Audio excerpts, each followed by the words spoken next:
Magandang araw po sa atin mga minamahal na mga viewers.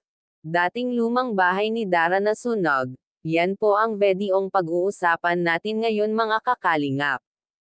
Kaya kung bago ka pa lamang sa aking channel ay baka pwede pakisubscribe. At bago po tayo magsimula ay gusto ko lamang po shoutout ang ating mga minamahal na mga viewers at supporters. Confirm nga po lumang bahay ni Dara nasunog habang natutulog sila sa bagong bahay.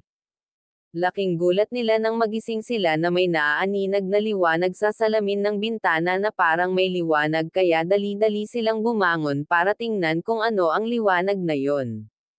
Ngunit huli na ang lahat dahil ang lumang bahay nila Dara ay nasusunog na.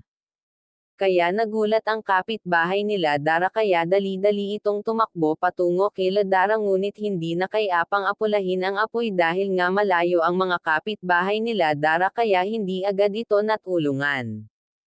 Kaya walang nagawa ang mga kapitbahay nila Dara kundi panoorin na lamang ang lumang bahay niya na nasusunog dahil kahit na tumawag sila ng bumbero ay hindi rin naman makakarating sa kanila dahil mga malayo ito sa kalsada na bahay nila Dara.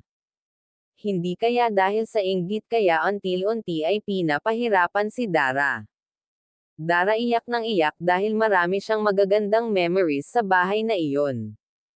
Kaya hindi malayo na may mainggit kay Dara dahil maswerte ito dahil isa siya sa naka-member sa Team Kalingap hindi nga naman natin maiiwasan na may magkagusto sa kanya dahil maganda nga naman talaga itong batang si Dara.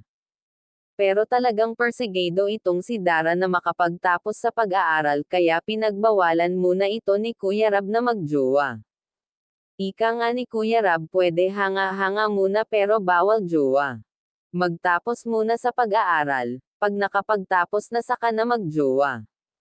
At syempre dahil ito na ang tinuturing niyang kuya susundin niya ito.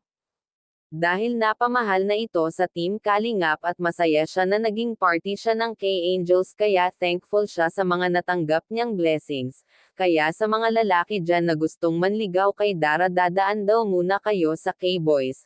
Kaya ilag-ilag muna kayo kay Chinitang Dara. Sa mga sponsor po ni Dara maraming salamat sa walang sawang panonood at wag nga po pala natin kalilimutan suportahan ang ama ng ating Kalingap na si Val Santos Matubang.